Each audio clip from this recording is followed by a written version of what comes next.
ഒരു ഗ്രാമത്തിൽ ഒരു മരംവെട്ടുകാരനും ഒരു ഭാര്യയും ഉണ്ടായിരുന്നു. ഇരുവരും വളരെ അഗാധമായി സ്നേഹിച്ചിരുന്നു, പ്രണയിച്ചിരുന്നു. കുറച്ചു കാലം കഴിഞ്ഞപ്പോ ഭാര്യയ്ക്ക് ഒരു ചെറിയ സംശയം. ഭർത്താവിന് പഴയതുപോലെ ഒരു സ്നേഹമില്ല. എല്ലാ ദിവസവും വൈകി വരും, എന്നാലോ സംസാരിക്കാൻ സമയമില്ല. ഉടൻ ഭക്ഷണം കഴിച്ച് കയറി കിടന്ന് ഉറങ്ങും. പതിയെ പതിയെ അവളിങ്ങനെ പരാതി പറയാൻ തുടങ്ങി.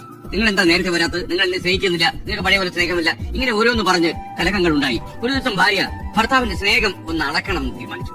പഴയതുപോലെ സ്നേഹമുണ്ടോ എന്ന് അറിയണമല്ലോ. ഭാര്യ പറഞ്ഞു, നാളെ അതിരാവിലെ നമ്മൾ പണ്ട് കണ്ടുമുട്ടിയ കുന്നിന് മുകളിൽ ഒന്ന് പോകും, നിങ്ങൾ വരണം, പക്ഷെ വൈകി വരരുത്. ഭർത്താവ് സമ്മതിച്ചു. അയാൾ അതുപോലെ പകൽ മുഴുവൻ പണിയെടുത്ത് വളരെ അവശനായി വീട്ടിലെത്തി. ഭക്ഷണം കഴിച്ചു. ഉറങ്ങാൻ കിടന്നിട്ട് ഉറക്കം വരുന്നില്ല. ഇനി എങ്ങാനും നാളെ രാവിലെ ഉണരാൻ വൈകിയാൽ അവൾക്ക് വലിയ സങ്കടമാവും. കുന്നിന് മുകളിൽ എത്തണമെന്നല്ലേ പറഞ്ഞിരിക്കുന്നത്. അയാൾ അപ്പൊ തന്നെ ഒരു കാര്യം ചെയ്തു. രാത്രി തന്നെ കുന്നിന് മുകളിലേക്ക് കയറിപ്പോയി. രാവിലെ വരെ കാത്തിരുന്നില്ല. പോകും വഴി ഒരു മനോഹരമായ പനിനീർപ്പൂവ് അദ്ദേഹം കയ്യിൽ കരുതി. അവിടെ വന്ന തണുപ്പുണ്ടായിരുന്നു, വലിയ തണുപ്പായിരുന്നു. ഈ തണുപ്പത്ത് കോച്ചി വിറച്ച് അയാൾ ഉറങ്ങാതെ ഇരുന്നു. രാവിലെ ഭാര്യ വരുമല്ലോ. രാത്രി നല്ല മഞ്ഞും നല്ല ശീതക്കാറ്റും ഉണ്ടായി. എങ്കിലും അയാൾ അവിടെ തന്നെ ഇരുന്നു. മടങ്ങാൻ തീരുമാനിച്ച് ഒരു തീരുമാനമൊന്നും അയാൾ എടുത്തില്ല. നേരം പുലരാളായി. നോക്കിയപ്പോ ഭാര്യ കുന്നിൻ മുകളിലെ മനോഹാരിതയൊക്കെ മനസ്സിൽ താലോലിച്ച് കുന്നിൻ മുകളിലേക്ക് കയറിപ്പോയി.